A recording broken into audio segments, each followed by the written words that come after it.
Ustedes saben muy bien que la Biblia es el libro de revelación de Dios al hombre. Dios, yo les he enseñado a ustedes, los que han estado conmigo los días jueves estudiando la palabra, saben muy bien que yo les he hablado a ustedes de dos tipos de revelación, y también en los domingos lo he hablado, dos tipos de revelación, la revelación general de Dios o natural de Dios, que la vemos en la naturaleza, en la creación. Y cuando examinamos la creación, lo más lógico es concluir que hay un Dios. Mas, sin embargo, la revelación natural de Dios no nos da a nosotros, no nos explica a nosotros detalles acerca de quién es Dios, cuál es su nombre, cuáles son sus atributos íntimos, su persona, cómo es Él. Y esa descripción acerca de Dios viene a nosotros a través de la revelación especial de Dios, que es su palabra. Y la palabra entonces es esa revelación de Dios, Dios revelándose al hombre. Dios nos habla ahí acerca de quién es Él.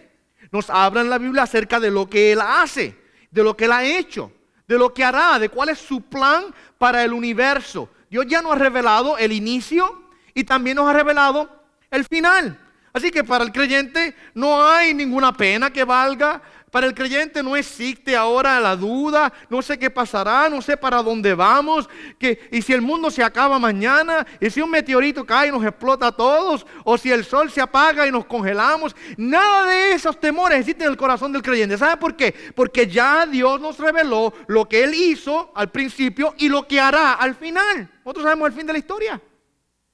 La Biblia entonces, ¿verdad? Como dije, la revelación de Dios al hombre. Ahora, la Biblia también, a su vez, es el libro de adoración y alabanza del pueblo de Dios hacia Dios. Repito, la Biblia es la revelación de Dios al hombre, pero a la misma vez la Biblia es el libro de alabanza del pueblo de Dios hacia Dios. Por así decirlo, hasta cierto punto la Biblia, aparte, no solamente es un monólogo de Dios hablándonos a nosotros, también es un tipo de diálogo, en donde encontramos en la Biblia la forma en que el pueblo alaba y adora a Dios. Y es nosotros también alabando a Dios. Por eso es que uno de mis himnos preferidos siempre son aquellos que están basados en la palabra.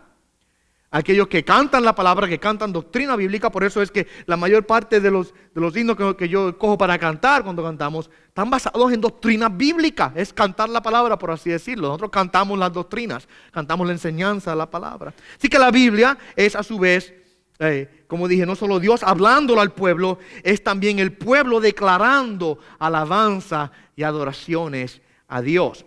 Nosotros desde el principio en la Biblia podemos ver cómo es que el hombre, aquellos que han amado y servido a Dios, han vivido adorando al Señor. La adoración a Dios, quiero decir, ha sido central en la vida de aquellos que aman a Dios desde el principio.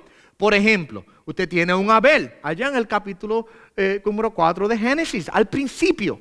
Inmediatamente tenemos un Abel que viene y trae su ofrenda a Dios. ¿Recuerdan la historia de Caín y Abel, verdad? Y Dios vio la ofrenda de Abel con agrado, pero no la de Caín. Sabemos la historia, uno mató al otro, etcétera, etcétera. Pero vemos el punto desde que del inicio el hombre siempre ha adorado a Dios. En este caso es una adoración que es hecha a través de un sacrificio. Nos da a entender ahí inmediatamente que desde el principio existía la necesidad de un sacrificio, ¿verdad? ¿Por qué es que Abel trae el sacrificio? ¿De dónde lo aprendió? ¿De dónde aprendió Abel que tenía que traer una ofrenda a Dios? Si no fue de su padre Adán. ¿Y de dónde Adán aprendió que tenía que traer una ofrenda a Dios si no fue de su padre quién? Dios. Dios le instruyó al hombre la manera apropiada de la adoración hacia Dios. Y usted continúa leyendo a través del libro de Génesis y se va a encontrar con diferentes personas que adoraron a Dios. Por ejemplo, Noé, cuando sale del arca, vemos que él trae una ofrenda a Dios, construye un altar y quema una ofrenda allí a Dios, dándole gracias a Dios por librarlo del mal, librarlo del diluvio y de morir y salvarlo, ¿verdad? Solamente él, su esposa y sus hijos y las esposas de sus hijos fueron salvadas de aquel castigo divino. Podemos continuar a través del libro de Génesis, por ejemplo, viendo cómo diferentes personas adoraron a Dios. Después de Noé, y cuando llegamos al capítulo 12 de Génesis, la historia cambia y entra en la escena Abraham. Y Abraham ahora se convierte, el resto de Génesis, la mayor parte de Génesis es la historia de Abraham y de los hijos de Abraham. Y vemos cómo de una manera u otra Dios desarrolla una relación con Abraham y cómo Dios se convierte en un siervo de Abraham y cómo Dios adora a Abraham hasta el punto que en una ocasión Dios le dice a Abraham: ve y toma al hijo al que tú amas. ¿Recuerdan de la historia? Al hijo de la promesa y llévalo al monte que yo te diré y allí lo sacrificarás. No es que Dios acepta el sacrificio humano, porque Dios no lo acepta, pero estaba probando a Abraham. El punto es que el hecho de que Abraham sabía lo que era un sacrificio y entendía lo que era sacrificar algo a Dios, nos da a entender que tenía una vida de adoración a Dios. Aún el mismo hijo de Abraham sabía lo que era sacrificarle a Dios una ofrenda, porque cuando iban camino a la montaña, el niño muy inteligente, con buena percepción, le dice: papá, ahí está la leña, ahí está el fuego, pero ¿dónde está el sacrificio, papá? ¿Dónde está el cordero? ¿En dónde está el sacrificio que vamos a ofrecer? Esa es la historia, ¿verdad? Dios proveerá sacrificio, hijo mío. Pero el hecho de que él hizo la pregunta, siempre yo he dicho que me da a entender a mí de que él sabía lo que era adorar a Dios. Él había visto probablemente a su padre ya ofrecer sacrificios a Dios, y por eso es que él supo preguntar: ahí la leña, ahí el fuego, ¿dónde está el sacrificio? Ahora, algo interesante es que aunque había adoración a Dios por medio de sacrificios, las vemos, como dije, Abel, vemos a Noé, vemos a Abraham. Aunque habían sacrificios de adoración a Dios, no fue hasta que el pueblo de Dios es formado, en este caso estoy hablando de Israel, no fue hasta que Israel es formado y separado para Dios, y Dios lo escoge como pueblo, basado en las promesas que le había dado a los padres de Israel, a Abraham, a Isaac y a Jacob. Dios hizo unas promesas a ellos. Y luego cuando Dios llama a Israel de Egipto, no fue hasta ahí, hasta el momento en el que el pueblo de Dios oficialmente se forma, en donde Dios ahora establece el pacto con ellos, en donde Dios ahora, por ejemplo, si recuerdan muy bien lo que fue el establecimiento de la celebración de la Pascua, mientras estaban en Egipto, donde Dios le dice: tomarán al cordero y lo pondrán sobre los linteles de sus casas, para que cuando el ángel de la muerte pase, no perezca ninguno de los hijos de ustedes. ¿Recuerdan esa historia? Dios está formando al pueblo. Dicho sea de paso, en ese acto de la celebración de la Pascua, lo que tenemos es una tipología de Cristo. Cristo es el cordero, que su sangre es puesta sobre los linteles de nuestras vidas para que la muerte no nos mate, no nos posea. Somos librados de la muerte a través de la sangre del cordero. Eso es lo que vemos ahí. Ya desde el principio, desde allá, vemos ejemplos del evangelio. Pero ahora, lo que te quiero decir es que mientras que había adoración, sacrificio, etcétera, etcétera, en el Antiguo Testamento, en Génesis, no es hasta que el pueblo de Dios es formado que comienza la alabanza. Pastor, ¿y qué es la diferencia? Bueno, la diferencia, podemos decir, la adoración, por un lado, podemos hablar acerca del servicio a Dios. En este caso vemos sacrificios siendo traídos a Dios. Pero la alabanza es el cántico a Dios. Esa es la diferencia que podemos notar. En la alabanza es donde entra la rima, la poesía, la entonación, la música, el jubileo, la mano, el pandero, la danza, las cuerdas, el arpa. No es hasta que el pueblo de Dios es formado que vemos la alabanza surgir en el Antiguo Testamento. ¿Cuándo? En el libro de Éxodo, para que ustedes sepan. La primera vez que en la Biblia se canta, se menciona cántico a Dios del parte del pueblo de Dios, es en Éxodo capítulo 15. En Éxodo 15 nos encontramos con el primer himno de la Biblia, con el primer salmo de la palabra, grabado en la Biblia. El primer cántico que se le canta a Dios, la primera alabanza que le es ofrecida al Señor. ¿Por qué? Bueno, si usted no sabe la historia, lo que acaba de ocurrir en Éxodo, es que Dios había tomado al pueblo de Israel y lo había librado de la mano de Faraón. ¿Se recuerdan de la historia? 10 plagas Dios envía sobre Egipto. A la 10ª plaga Faraón dice: váyanse de aquí, no los quiero más en medio mío. Los bota, por así decirlo, del pueblo de Egipto. Pero cuando Israel se encuentra frente al Mar Rojo, Faraón cambia de opinión y envía su ejército contra Israel. Y ahora Israel tiene un problema porque no tiene dónde huir. Tiene el Mar Rojo a un lado, de frente, y el ejército de Faraón a la retaguardia. ¿Qué hace? ¿Qué hace Israel? Y por supuesto el pueblo comenzó a quejarse. ¡Ay, nos van a matar! ¡Ay, hasta aquí llegamos! Y Moisés, Dios tiene un plan. ¿Se recuerdan? Moisés levanta la vara, Dios toma el mar rojo y lo divide, lo abre en dos, una manifestación de la gloria y el poder de Dios sobre la naturaleza. Y el pueblo de Israel caminó en seco y pasan al otro lado. Y Faraón se creía que eso era para él también. Él dijo, bueno, si Israel pasó por la tierra seca, pues nosotros también pasamos. Y entra también el ejército de Faraón en la tierra seca, terminando Dios enterrando al ejército de Faraón allí en el Mar Rojo. Y cuando Israel se encuentra al otro lado, mira lo que dice voy a leérselo para que quizás usted no ha leído esta porción. Entonces Moisés y los hijos de Israel cantaron este cántico al Señor y dijeron, ahí está la primera alabanza a Dios en la Biblia. Note que viene a los pies de ser salvados por la mano de Dios. Viene después de experimentar el poder de Dios en la salvación. Cuando Dios libró al pueblo de la muerte segura, lo que surge inmediatamente ahora es un cántico en el corazón del pueblo. Moisés y los hijos de Israel cantaron este cántico al Señor y dijeron, canto al Señor porque ha triunfado gloriosamente. Al caballo a su jinete ha arrojado al mar. Mi fortaleza y mi canción es el Señor y ha sido para mí salvación. Este es mi Dios y le glorificaré. Él es mi Padre y le ensalzaré. El Señor es fuerte guerrero. El Señor es su nombre. Los carros de Faraón y su ejército arrojó al mar y los mejores de sus oficiales se ahogaron en el Mar Rojo. Los abismos los cubren. Descendieron a las profundidades como una piedra. Tu diestra, oh Señor, es majestuosa en poder. Tu diestra, oh Señor, destroza al enemigo. En la grandeza de tu excelencia derribas a los que se levantan contra ti. Envías tu furor y los consumes como paja.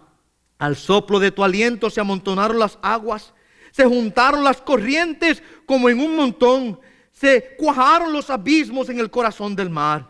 El enemigo dijo, perseguiré, alcanzaré, repartiré el despojo, se cumplirá mi deseo contra ellos, sacaré mi espada, los destruirá mi mano. Tú soplaste con tu viento, los cubrió el mar, se hundieron como plomo en las aguas poderosas. ¿Quién como tú entre los dioses, oh Señor? ¿Quién como tú majestuoso en santidad, temible en las alabanzas, haciendo maravillas? Extendiste tu diestra, los tragó la tierra. En tu misericordia has guiado a tu pueblo que has redimido. Con tu poder los has guiado a tu santa morada. Lo han oído los pueblos y tiemblan. El pavor se ha apoderado de los habitantes de Filistea. Entonces se turbaron los príncipes de Edom. Los valientes de Moab se sobrecogieron de temblor. Se acobardaron todos los habitantes de Canaán. Terror y espanto cae sobre ellos.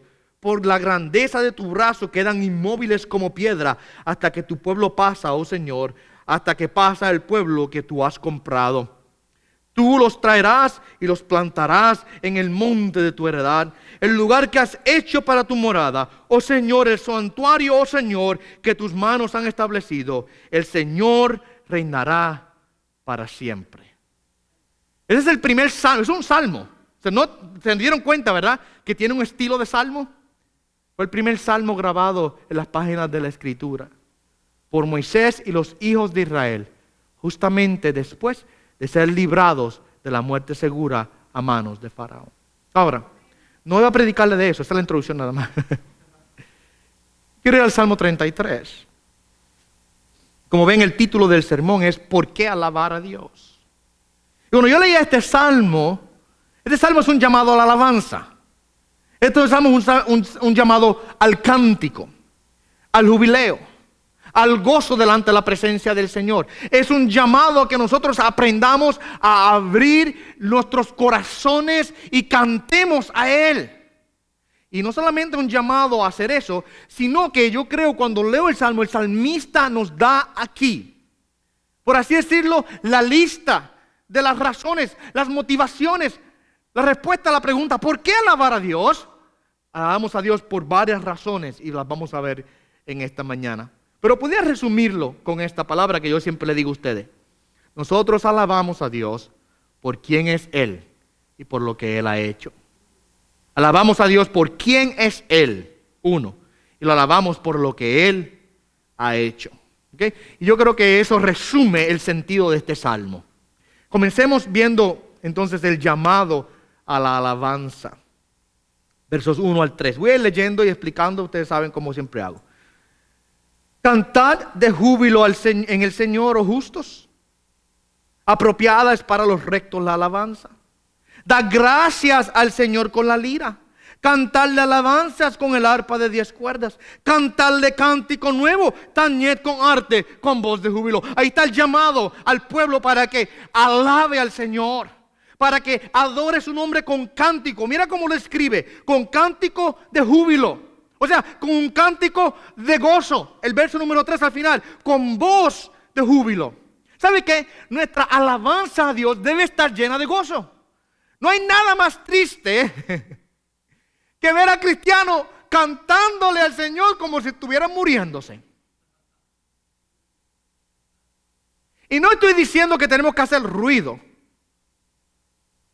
Exacto, no estoy hablando que hay que hacer alboroto. No estoy hablando de eso. Porque mucha gente dice, confunden el gozo, el júbilo con el alboroto. No son la misma cosa ni se escriben igual. Es más, mucha gente puede estar haciendo mucho alboroto y no tienen nada de gozo en su corazón. ¿Ok? Cuando cantamos al Señor, tenemos que hacerlo con gozo en nuestros corazones, con alegría, sabiendo a quién es que estamos alabando, a quién es que estamos cantando. Que cuando mi cántico salga, mira cómo lo dice una vez más, con júbilo, con jubileo, que mi voz y mi corazón se estén gozando en el Señor. ¿Sabe cuál es el secreto para cantar al Señor de esa manera? Cuando yo encuentro mi gozo en Él. Si el Señor es el gozo de mi vida, mi cántico estará lleno de gozo. A veces yo estoy practicando en mi casa los cánticos para el domingo en la guitarra. Estoy en mi oficina abajo, en el sótano de mi casa, y empiezo a cantar. Yo no sé, quizá mi esposa me escucha arriba en el tercer piso a veces, porque canto tan duro que se escucha hasta arriba. Pues en medio de eso se me salen las lágrimas cantándole al Señor. Estoy practicando el cántico nada más, pero realmente no estoy practicando, estoy alabando al Señor allí. Y yo sé que no canto lindo. Yo siempre digo que Dios no me dio voz de cantante, porque si me hubiese dado voz de cantante, yo estuviera cantando y no predicando. Me dio voz para predicar, no para cantar. Pero el punto es, debe haber un gozo en nuestros corazones. Mira cómo dice el verso 3, cantarle un cántico nuevo. Ahora, eso quiere decir que todos los días que yo voy a cantar tengo que inventarme una canción nueva. No quiere decir eso. No quiere decir que tengo que escribir una canción nueva todos los días. No, lo que quiere decir es que cada vez que le canto es como si fuera un nuevo canto en mi corazón. El canto de ayer fue el de ayer, pero el de hoy es el de hoy. La alabanza de ayer fue la de ayer, pero la alabanza de hoy es la de hoy. O sea, que de la manera en que Dios renueva su misericordia cada mañana sobre nuestras vidas, nosotros renovamos nuestra alabanza a Él cada día delante de su presencia. Es lo que quiere decir. Y aunque sea el mismo himno, canto a Dios como si fuera la primera vez que lo estoy cantando. Uno de mis himnos preferidos es el himno Sublime Gracia. Sublime gracia del Señor, que a un pecador salvó. Yo ciego fui, mas ahora veo yo. Y lo puedo cantar 1000 veces. Y 1000 veces las palabras retundan nuevamente en mi corazón. Porque es una verdad fresca que vivimos. La realidad cada día de que fuimos salvados por la gracia de Dios. ¿Ve? Su gracia sublime que me alcanzó, me salvó. Note que en la introducción le dije que el primer cántico en la Biblia vino a los pies de la salvación. Cuando Dios libró a Israel de la mano de Egipto, lo que surge es un cántico a Dios por la salvación que ellos acaban de recibir. Y la experiencia es igual con nosotros. Mientras experimentamos la gracia de Dios sobre nuestras vidas y el perdón diario de nuestros pecados, lo que surge es un cántico en el corazón. Si se me hace difícil cantarle, es porque quizás no estoy regocijándome en la verdad de que he sido perdonado, he sido redimido, he sido comprado, he sido justificado, he sido santificado, he nacido de nuevo. Ahora ya no soy la vieja criatura, soy una nueva criatura en Cristo. Todas las cosas viejas pasaron. Cuando yo aprendo a regocijarme en esas verdades, tiene que surgir un cántico en mi corazón. El salmista dice ahí, mira lo que dice el verso 1. Es apropiada para los rectos la alabanza. O sea, que lo más apropiado en nuestras vidas en relación al Señor es que nosotros le cantemos a Él. Le cantemos a Él. Le adoremos, le alabemos y que entonemos cánticos a Él en nuestros corazones. Que nuestro corazón sea un corazón melodioso hacia el Señor. Que nuestro corazón sea un corazón poético al Señor. Y usted no tiene que ser el mejor cantante ni el mejor poeta, pero que en su corazón exista ese júbilo y gozo hacia Él, y usted cántele a Él, aunque sea en silencio, pero que hay un gozo en su vida. Pastor, yo no sé escribir poesía, no se preocupe, que Dios le ha proveído a la iglesia grandes poetas, grandes himnólogos. Apréndase los himnos, apréndaselos, cántelos en su corazón. Usted se los aprende, no tiene que esperar a estar aquí en la iglesia para cantar. Usted se aprende los himnos, usted puede estar aún en silencio de su noche cantándole al Señor en su corazón, porque usted está agradecido y contento y gozoso por lo que Dios ha hecho en su vida. Así que la alabanza del pueblo hacia Dios es apropiada para nosotros. Y Dios nos llama a que le cantemos. Dios nos llama a que le alabemos con gozo, con alegría, con júbilo. Ahora, observemos las razones. El título es ¿por qué alabar a Dios? ¿Por qué entonces debemos alabar a Dios? Y leyendo el Salmo, hice una lista de varias cosas. Y como yo les digo a ustedes, estas de esas listas que usted puede anotar un punto detrás de otro, ¿ok? La lista de supermercado, como lo llamo yo, ¿verdad? Vamos. Versos 4 y 5 nos habla acerca de la rectitud y la misericordia de Dios. Podemos entonces decir que nosotros debemos alabar a Dios porque Él es recto, Él es santo, Él es justo y es misericordioso. Déjame leer los versos. Porque la palabra del Señor es recta y toda su obra es hecha con fidelidad. Él ama la justicia y el derecho. Llena está la tierra de la misericordia del Señor. Yo les predicaba a ustedes hace 2 semanas atrás acerca de la experiencia que Isaías tuvo cuando entró al templo y vio la manifestación de la gloria del Señor, de su santidad. ¿Se recuerdan? Veíamos cómo los serafines volaban y se cubrían el rostro con 2 alas y sus pies con 2 alas y volaban con 2 alas y declaraban santo, santo, santo es el Señor, ¿verdad? Cuando Isaías ve esa manifestación de la gloria de Dios, lo que viene después es ahora, por así decirlo, un impacto, un trauma cae sobre Isaías. Que él dice, ¡ay de mí! Esa palabra puede traducirse como maldito soy. ¡Ay de mí! Que soy hombre pecador, soy hombre de labios inmundos en medio de un pueblo inmundo y he visto la gloria de Dios, he visto al Santo de Israel. ¡Ay de mí! Me desintegro, otra forma de decirlo, me muero. ¿Por qué? Porque el trauma de ser confrontado con la gloria de Dios crea eso. Mientras Dios brilla en su gloria, ¿qué hace la luz de la gloria de Dios? Expone nuestra condición pecaminosa. Ahora, esa es la rectitud de Dios. Esa es la santidad de Dios. Alabamos a Dios porque Él es recto y Él es santo. Pero escuche bien esto. Dios con nosotros no se queda solamente ahí, sino que Dios con nosotros es misericordioso. Y a la luz de la rectitud, de la santidad, de la gloria de Dios. Pero no solamente eso, sino que Dios ahora extiende su mano de misericordia hacia nosotros. Ahora eso genera en nosotros un deseo de alabar y de glorificarle. Cuando yo experimento no solamente su santidad, no solamente su rectitud, su perfección absoluta que la veo, Él es digno de ser alabado, sino que también a la misma vez experimento su misericordia, como Isaías la experimentó. Él dijo, me muero. Pero ¿qué hace Dios con Isaías? Toma el carbón encendido del altar y lleva el ángel el carbón a los labios de Isaías y lo pasa y le dice, tu pecado ha sido limpiado. La misericordia de Dios. la misericordia de Dios. Entonces, estas dos verdades son realmente hermosas para nosotros. Que Dios es recto, Él es justo. Mira lo que dice, Él ama la justicia y el derecho. En Dios no hay imperfección, es total y completa santidad. Pero a la misma vez de ver su justicia, experimentar su gracia y su misericordia. Está llena la tierra de la misericordia del Señor, dice el salmista ahí. Estas dos verdades, mis amados hermanos, son una cosa gloriosa en la vida nuestra. Porque la justicia de Dios dice que yo soy pecador. Y por ser pecador, lo que merezco es muerte, porque el alma que pecare, esta morirá. Pero la misericordia de Dios que se extiende a mi vida ahora, me libra del castigo de su justicia.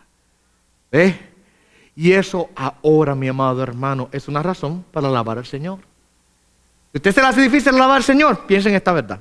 Si usted medita en esta verdad, se le va a hacer más fácil alabar al Señor. Miren, otra razón por la que debemos alabar al Señor. Miren lo que dice el salmista en el verso 6 al 9, y le voy a dar el subtítulo: alabamos al Señor por su poder creativo. Por su poder creativo. ¿Okay? Déjeme leerlo y lo explico. Por la palabra del Señor fueron hechos los cielos, y todo su ejército por el aliento de su boca. Él juntó las aguas del mar como un montón. Pone en almacenes los abismos. Tema al Señor toda la tierra. Tiemblen en su presencia todos los habitantes del mundo. Porque Él habló y fue hecho. Él mandó y todo se confirmó. Alabamos a Dios porque Él es el creador de todas las cosas. Yo no sé si a usted le ha pasado esto, mi amado hermano, pero me pasa constantemente. Yo me maravillo ver la creación. La creación que está llena de dificultades, está llena de pecado, está llena de la mancha del pecado. Realmente lo vemos. Hay sufrimiento, hay muerte, hay enfermedades. Pero aún en medio de toda esa mancha de pecado que la creación tiene, hay estos destellos bellos de la mano de Dios, de su poder. Levantarse en la mañana y ver el sol saliendo. O en la noche la luna llena. Estaba en Puerto Rico esta semana pasada de vacaciones, estábamos en la isla de Culebras. Los que conocen la geografía de Puerto Rico saben que Culebras es una islita. Es un pueblo de Puerto Rico que está al este de Puerto Rico. Es uno de los municipios de Puerto Rico que no está conectado a la isla, sino que queda fuera de la isla. Hay que tomar un bote o avión para poder llegar. Estamos en Culebras pasando unos días allá descansando y disfrutando. La segunda noche, por la madrugada, hay un ruiseñor cantando en la ventana. El ruiseñor tiene un cántico muy único. Y a pesar de que es lindo el cántico del ruiseñor, no eran las 5 de la mañana. Y parece que tenía el pico metido por la ventana. Que se escuchaba clarito dentro del cuarto. Y yo tratando, ya cansado, tratando de reconciliar el sueño y no me dejaba dormir, ¿verdad? Salgo, me levanto, me voy para el balcón, voy al balcón, voy a asustar al ruiseñor para que se vaya, porque ya me tiene que no me deja dormir. Y cuando salgo al balcón, lo espanto, ¿verdad? Lo espanto y se va volando. Y cuando hago la pausa, yo creo que había, no sé, como 200 o 300 de ellos por toda la isla.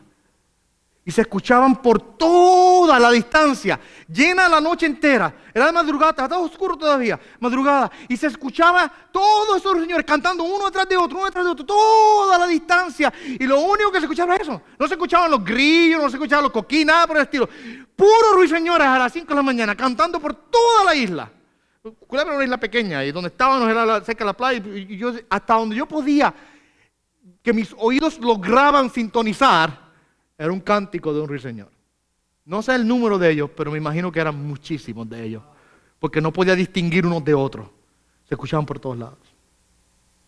Y en ese instante, estaba un poco gruñoso yo porque me despertó el ruiseñor hasta las 5 de la mañana. Pero en ese instante, tuve que tomar una pausa. Y decir, wow, qué hermoso escuchar todas esas aves cantando a la misma vez. Y de esa manera quizás cada uno de ustedes han pasado por una experiencia similar, de una o de otra. quizás una puesta de sol, o quizás el cielo. No sé si vieron el cielo ayer, justamente antes de la lluvia. Estaba anaranjado, rojo. Inmediatamente después comienzan los truenos y comienza la lluvia a caer. Yo estoy afuera en mi casa, en la parte de atrás, cogiendo un video, disfrutándome ese evento de la naturaleza. El trueno sonando como la voz de Dios en medio de todo el campo, dejándole saber al hombre, aquí estoy. El hombre siempre diciéndole, Dios, si de verdad existe, háblanos. Y cae un trueno. Si de verdad existe, háblanos. Y le vuela un ave por el frente. Si de verdad existe, revélate a nosotros. El hombre en su incredulidad no quiere aceptar la verdad de que Dios existe. Y Dios cada día, cada mañana, con cada sol que sale, con cada puesto del mismo, con la luna llena y con la creciente, cuando llueve o cuando neva, en cada momento Dios le está dejando saber al hombre, aquí estoy, mira mi poder que se revela a través de la creación. El hombre en su pecado y en su ceguera espiritual y esclavo de Satanás y del mundo y de sus pasiones, no ve. Pero aquellos que hemos recibido la vista de Cristo, la mente de Cristo, los ojos de Cristo, que estamos libres por su gracia, cuando vemos esas cosas, mi amado hermano, nos regocijamos. Y se convierten entonces como dije, en gasolina para el fuego de nuestra alabanza. Se convierten ahora en una motivación para alabar al nombre de Dios. Alabamos a Dios porque Él es el creador y sustentador de todas las cosas. Mira cómo dice el salmista, Él habló y fue hecho. Mira el poder de Dios que solamente tuvo que pronunciar la palabra. Yo trato, pero no me sale. Usted puede decirle las cosas que se muevan o que ocurran y no, pero Dios solamente habla. Con su palabra las cosas fueron hechas. Los cielos y el ejército de ellos por el aliento de su boca. Tiemble la tierra delante de Él.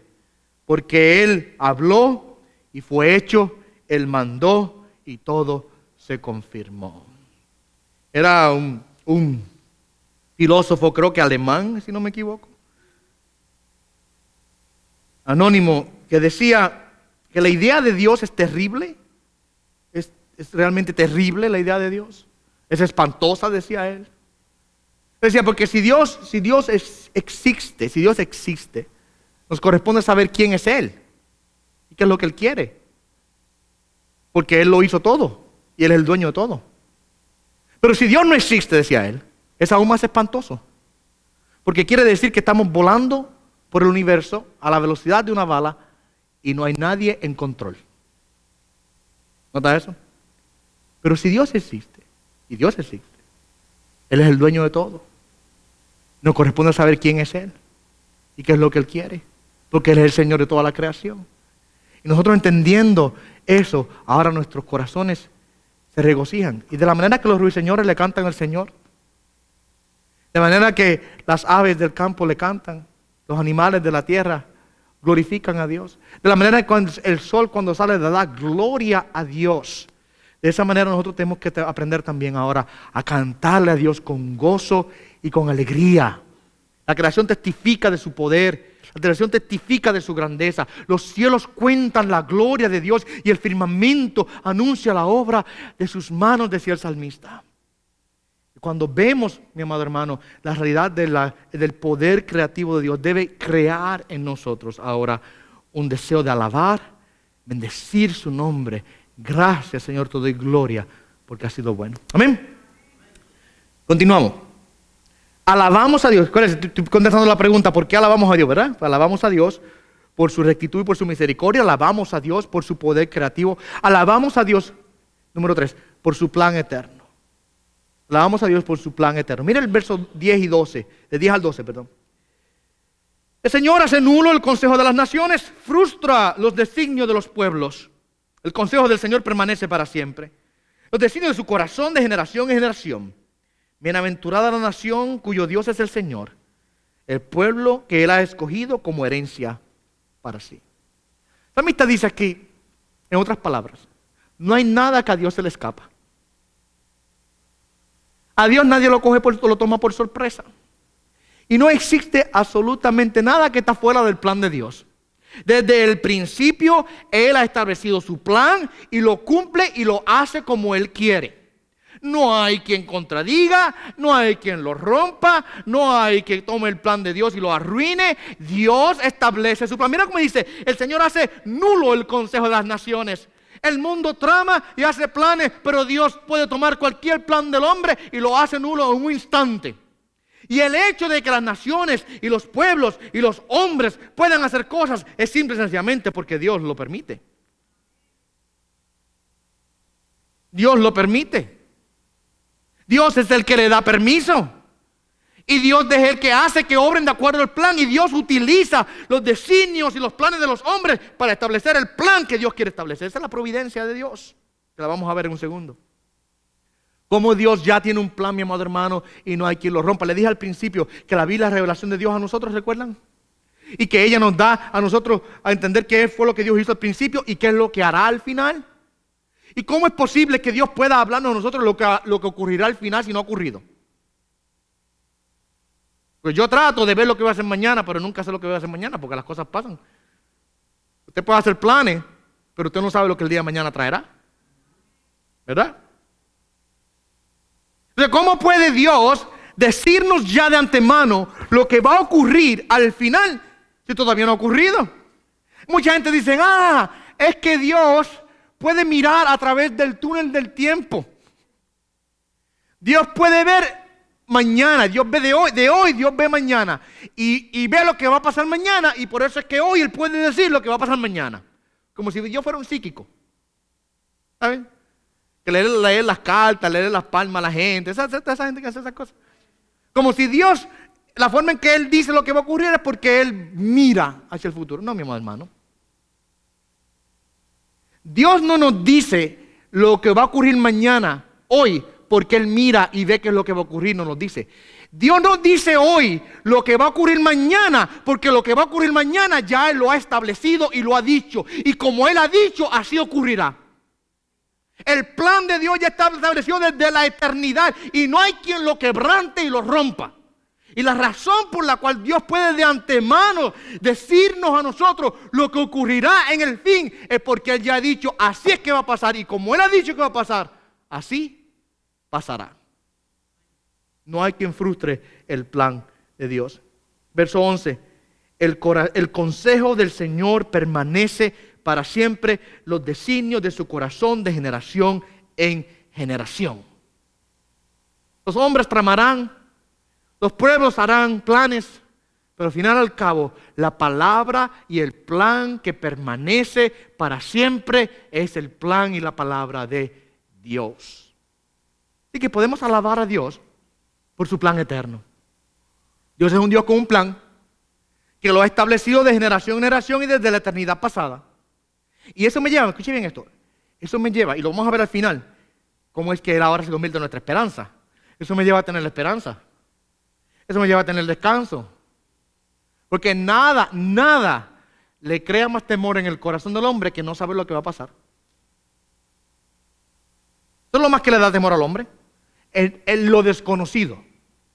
Por eso es que cuando llega la enfermedad y la muerte comienza a tocar la puerta, el corazón sin Cristo, mi amado hermano, teme. ¿Por qué teme? Porque no sabe. Eso del más allá tiene un telón oscuro y no puede ver para allá.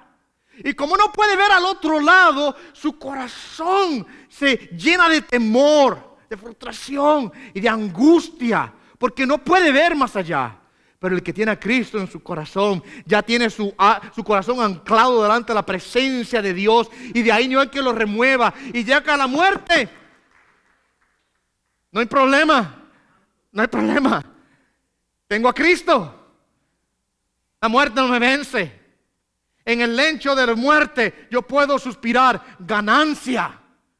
¿Verdad? Porque para mí el vivir es Cristo y el morir es ganancia. Da esperanza, porque yo entiendo que Dios tiene un plan ya. Y Él establece su plan, y Él confirma su plan. Y si Él me prometió, y si Cristo dijo, en la casa de mi Padre muchas moradas hay, es que yo voy a preparar lugar para que donde yo esté, vosotros también estéis. Y a la luz de esta verdad de que no hay quien pueda frustrar el plan de Dios, entonces, ¿qué temor tengo yo? Esperanza en el plan de Dios que Él lo establece para siempre. Amén. Así que alabamos al Señor porque Él tiene un plan eterno que no hay quien lo frustre.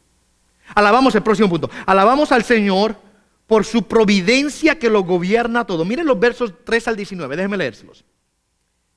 El Señor mira desde los cielos, Él ve a todos los hijos de los hombres.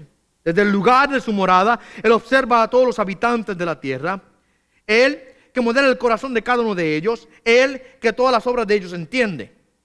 El rey no se salva por su gran ejército, ni es librado el valiente por la mucha fuerza. Falsa es la esperanza de victoria es el caballo, ni con su mucha fuerza puede librar. Aquí los ojos del Señor están sobre los que le temen, sobre los que esperan en su misericordia para librar su alma de la muerte y conservarlos en vida en tiempos de hambre. Cuando hablamos de la providencia de Dios, estamos hablando del gobierno universal de Dios. Cuando decimos providencia, estamos hablando de que Dios gobierna todo el universo y que no hay nada que ocurra en este universo sin el control y la autorización de Dios. Las aves no vuelan sin que Dios las supervise y las controle. Las hojas no caen sin que Dios esté en control de todas esas cosas. No existe una molécula rebelde en este universo. Sobre todas ellas Dios las gobierna, son de Él y le pertenecen. Él es el Rey Supremo. Cuando hablamos de la providencia de Dios, estamos hablando de que Dios gobierna de manera invisible, porque no nos damos cuenta. No nos damos cuenta. Dios gobierna de manera invisible sobre el ser humano.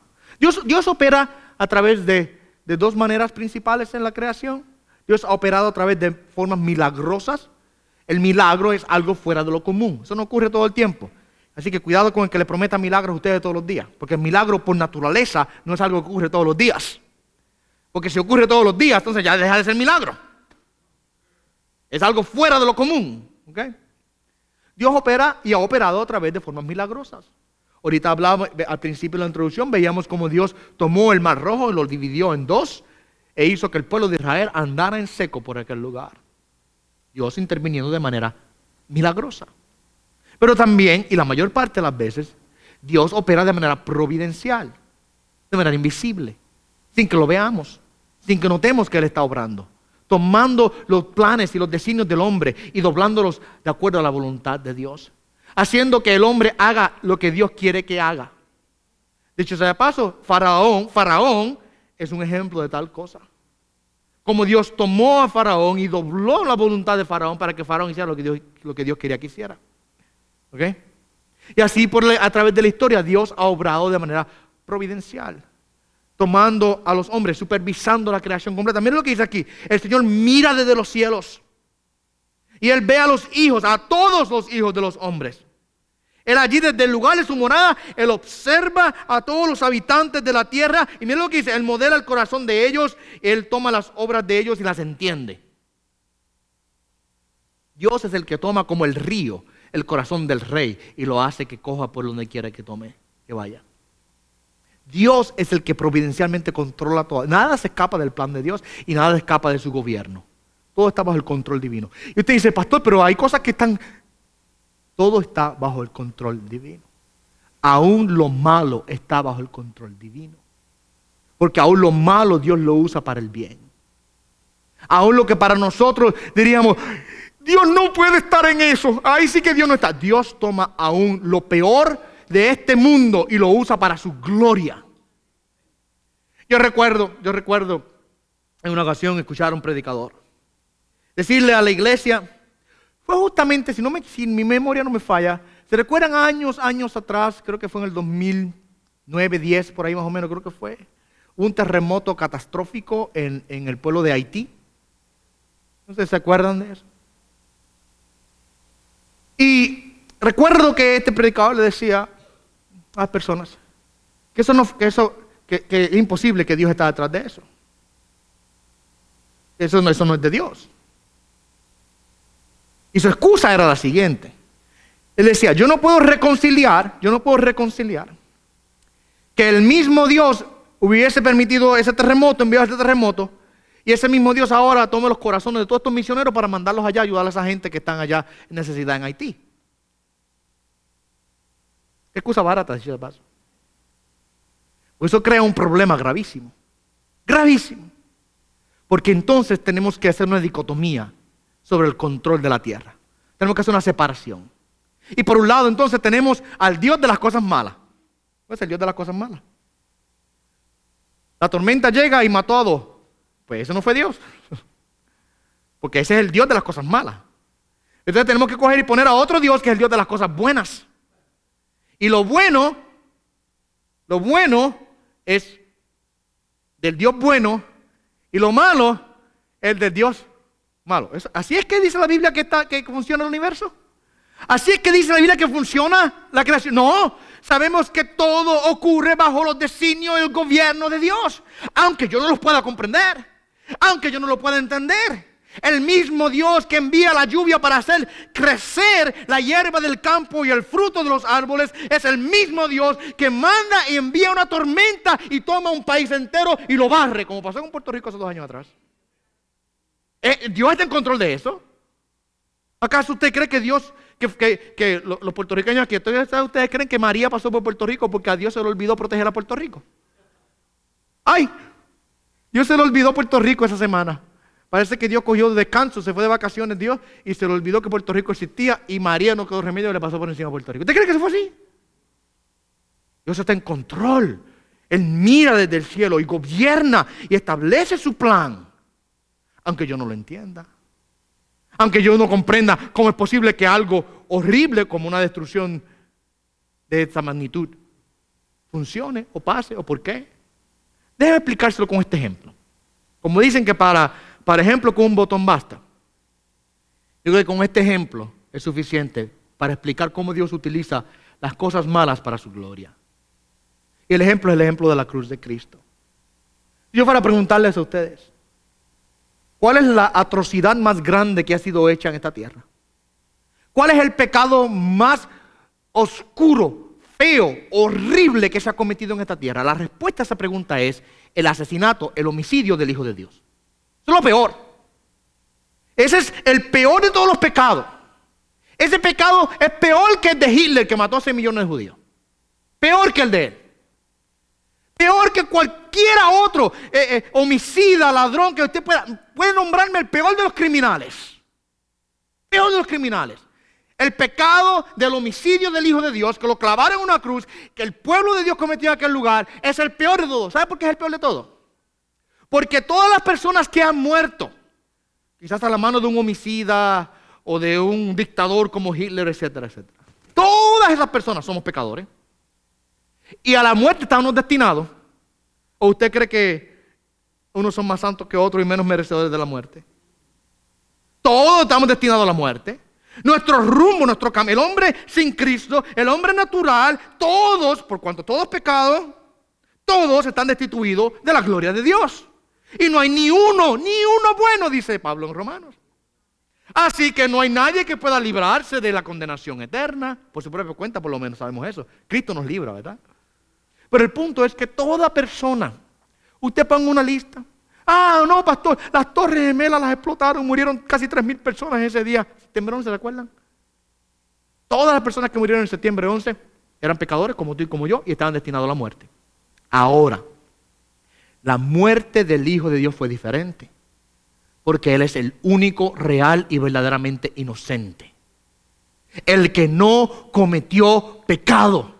Se hizo pecado por nosotros, dice el apóstol Pablo. Él no cometió pecado. Él no era culpable de absolutamente nada. Limpio y puro totalmente. Y pagó como si fuera pecador. Por eso es que el asesinato, el homicidio de Jesucristo a manos de los romanos y de los judíos es el peor de los pecados que se ha hecho en la faz de esta tierra. Mas sin embargo, la atrocidad más grande que se ha hecho en esta tierra es a la misma vez el evento que más gloria le trae a Dios. Porque a través de esa muerte, los muchos ahora somos librados de la muerte y somos declarados hijos del Dios poderoso y salvados entonces de la condenación eterna. ¿Ve eso? Como algo horrible se tornó para algo glorioso. Dios usó la muerte de Cristo para librar a muchos de nosotros de nuestros pecados. Dios está en control de todo. Dios está en control de todo. Nada se escapa. Todo lo que ocurre de acuerdo a su plan, aunque yo no entienda. Ahora, mira los versos 16, 17, 18 y 19. Hay un contraste aquí. En el verso 16 y 17 el salmista habla acerca del ejército, del valiente que tiene mucha fuerza, del caballo. ¿Ve? Y mira lo que dice esa cosa. El rey no se salva por gran ejército. El valiente no es librado por la mucha fuerza que tenga. Mira lo que dice, que la esperanza en el caballo es falsa. Y que la mucha fuerza no puede librar a nadie. ¿Por qué está diciendo el salmista eso ahí? Porque esa es la forma de pensar del mundo. El mundo piensa, el hombre piensa que a través de la mucha fuerza, entre más yo acumule armas nucleares, entre más bombas tengamos, entre más aviones, helicópteros, barcos, más soldados, más fuertes seremos, ¿verdad? Esa es la forma en que el mundo piensa. Y seremos victoriosos y campeones entre más fuertes seamos. Esa es la forma de pensar del mundo. Pero nosotros sabemos la verdad, que nada de eso nos puede librar. ¿Sabe qué? Me temo que muchos cristianos han puesto una confianza demasiado excesiva en el gobierno. El gobierno que no los puede salvar. Para nada. Hay cristianos, mi hermano, que con la política del gobierno no quieren para nada. Y me perdonan, pero es la realidad. Yo cumplo con mi derecho civil de ir a votar y voto, de acuerdo a mis convicciones y de acuerdo a mis creencias. Pero al final y al cabo, el gobierno a mí no me salva. El gobierno no puede librarme a mí, mi amado hermano. No importa quién esté sentado en la Casa Blanca, si Trump o cualquier otro, que ya viene a las elecciones de nuevo por ahí, prepárese para que sea bombardeado con toda esa cosa. No importa quién esté sentado allí. No importa quién sea el presidente de Estados Unidos, o el de China, o el de Japón, o el de cualquiera de nuestros países. Ninguno de ellos nos puede salvar. El mundo piensa que sí. Nosotros sabemos que no. Sabemos bien que no. ¿Cómo somos librados? ¿Cómo somos salvados? El salmista sabe que es por el poder de Dios. Por eso es que dentro del contexto de la providencia él habla de esto. Dios es el que gobierna, Dios es el que mira, Dios es el que observa, Dios es el que controla los corazones de los hombres. Y el mundo piensa, el hombre piensa que es por la mucha fuerza que se puede salvar, es por la mucha fuerza que se puede librar, es por la mucha fuerza que puede tener victoria. Pero mira lo que el salmista dice: he aquí, los ojos del Señor están sobre los que le temen, sobre los que esperan en su misericordia, para librar su alma de la muerte y conservarlos con vida en tiempos de hambre. El salmista sabe que la verdadera libertad y la verdadera victoria no está en los caballos, no está en los ejércitos, no está en la fuerza, sino que está en la dependencia en Dios. Los ojos de Dios están sobre mí, sobre los que le temen. Cuando dice los ojos de Dios, en este caso, note que hay una diferencia. Porque dice que el Señor mira desde los cielos a todos los hombres. Él mira a todos los hombres. Pero luego dice el verso 18, los ojos del Señor están sobre los que le temen. ¿Cuál es el contraste? ¿Cuál es la diferencia ahí? Que mientras que Dios mira a todos, sus ojos solamente están sobre los que le temen. Hay un trato especial de Dios con su pueblo. Dios conoce a todo el mundo. ¿Entienden eso? No hay ni una persona en esta tierra que Dios no conozca todos los pensamientos que tiene, que los cabellos de su cabeza los tiene todo contado y la palabra no está en sus labios y Dios la sabe toda. Dios con todo el mundo es igual. Así en ese aspecto. Dios es omnisciente. Él conoce a todo el mundo. No hay ni una persona que se pueda esconder de la presencia de Dios. Mientras que Dios conoce a todo el mundo, Dios conoce a sus hijos. ¿Ves la diferencia? Dios conoce ahora a sus hijos. Hay un trato especial, hay algo diferente. Dios mira a todos los hombres, pero sus ojos están sobre los que le temen. Para librarlos, para guardarlos, para protegerlos. Dios conoce a todos, pero conoce especialmente a los suyos. Amén. Cerramos con los últimos 3 textos bíblicos. Alabamos a Dios porque Él es nuestra esperanza. Él es nuestra esperanza. A mí lo que dice el verso 20 al 22. Nuestra alma espera al Señor. Él es nuestra ayuda y nuestro escudo.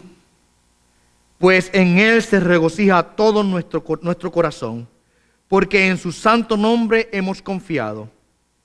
Sea sobre nosotros tu misericordia, Señor, según hemos esperado en ti. Nosotros alabamos al Señor, mi amado hermano, porque Él es nuestro refugio.